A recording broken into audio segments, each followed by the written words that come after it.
President Trump has raised the possibility of regime change in Iran, despite his administration insisting that was not the aim of its strikes on the country. At an emergency session of the United Nations Security Council, Iran condemned the attacks as blatant aggression. It comes as American stealth bombers returned to base in the United States after striking those nuclear facilities. The B-2 planes were involved in a 37-hour round-trip flight with multiple mid-air refuelings and a series of decoys. The UN says the full extent of the damage is not yet clear. Although in the last few hours, President Trump posted that monumental damage was done, adding obliteration is an accurate term. He said the biggest damage took place far below ground level, ending his post with the word bullseye. At the United Nations Security Council emergency meeting, the Iranian ambassador accused the US of waging war under an absurd pretext. The US envoy said any Iranian attack, direct or indirect, against Americans or American bases will be met with devastating retaliation. At the same time, President Trump, in a post on social media, hinted at regime change in Iran. The British Prime Minister, Sir Keir Starmer, spoke on the phone to President Trump last night and agreed Iran must never have nuclear weapons. It comes as one of the big questions is, will Iran try to close the strategic Strait of Hormuz that would certainly have major economic, political and military consequences? Coming up, we'll look at what Iran might do next, but let's start with that UN Security Council emergency meeting. Russia and China pushed for an immediate ceasefire, with Beijing condemning the US strikes as violations of international law. Iran's ambassador called them a blatant aggression. The United States, a permanent member of this council, the depositary of the NPT, and the only state that has ever used nuclear weapons, murdering millions in 2 cities, has now once again resorted to illegal force, waged a war against my country under a fabricated and absurd pretext, preventing Iran from acquiring nuclear weapons. What a bitter and tragic irony.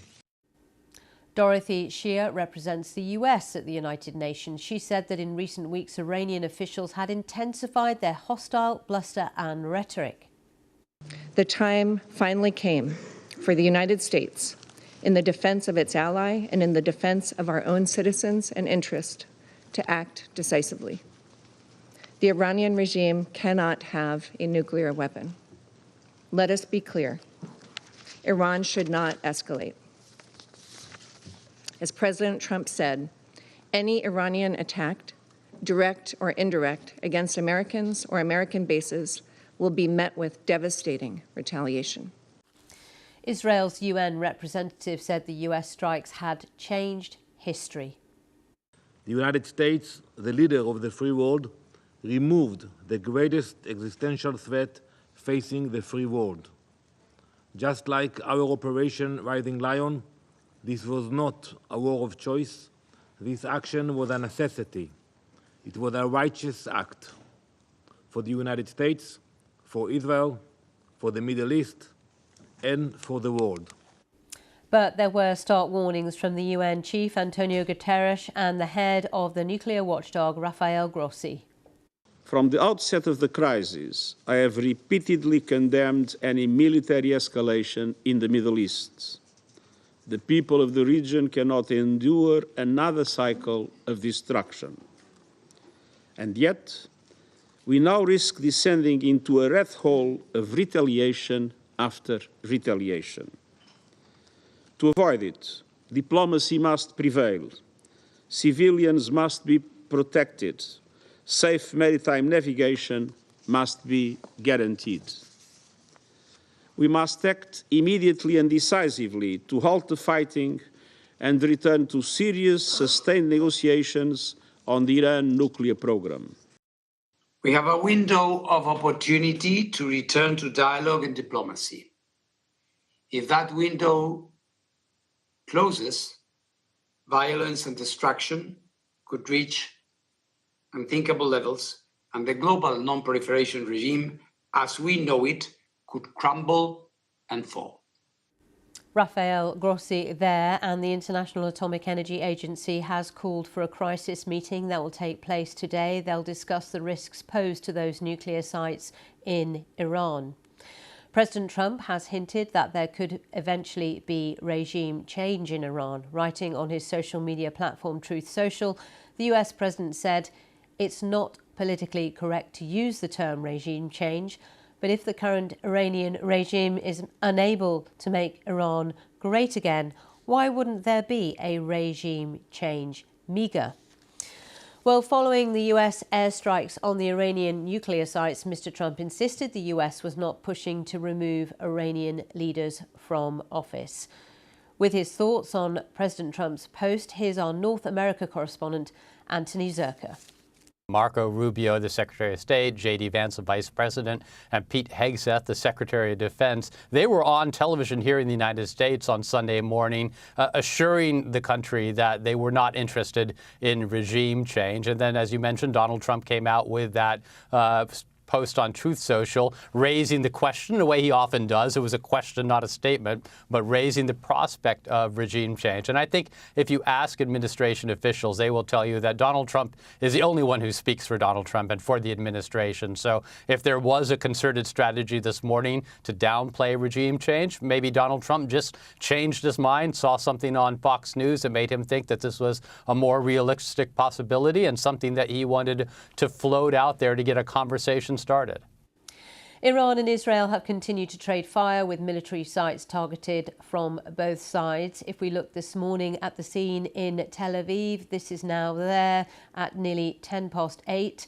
A few hours ago, sirens were sounding across central Israel because of a missile launch from Iran. In the last half an hour, the Israeli army has said it was striking military sites in West Iran. The US has issued a worldwide caution for Americans, saying the conflict between Israel and Iran could put those travelling or living abroad at increased security risk. Protesters gathered outside the White House to protest the US strikes on Iran's nuclear facilities. They're urging the Trump administration to stay out of the region. One founder of the anti-war group, Code Pink, said they're terrified this could lead to a World War III or a nuclear war. Hundreds of protesters also marched through New York's Times Square, many chanting "No war on Iran" to show their opposition to the US bombing of the 3 nuclear sites. Many at the demonstrations also criticised the close relationship between the US and Israel. These pictures are from the Greek capital Athens, where hundreds of demonstrators, many carrying red flags, banners and smoke grenades, marched to the US Embassy in a protest. It was organised by a group called the Youth Organisation of the Communist Party of Greece. Well, whilst in Israel, a number of landmarks were lit up in US flag colours. They included the Parliament building, the Knesset, Tel Aviv City Hall also lit up windows to display the US and Israeli flags, whilst the Stars and Stripes were also projected on the walls of the old city of Jerusalem. Well, let's go live to Jerusalem now. Our correspondent Dan Johnson is there this morning. Hello to you, Dan. Just talk us through what was going on overnight. We were just reporting there that sirens were going off across central Israel again.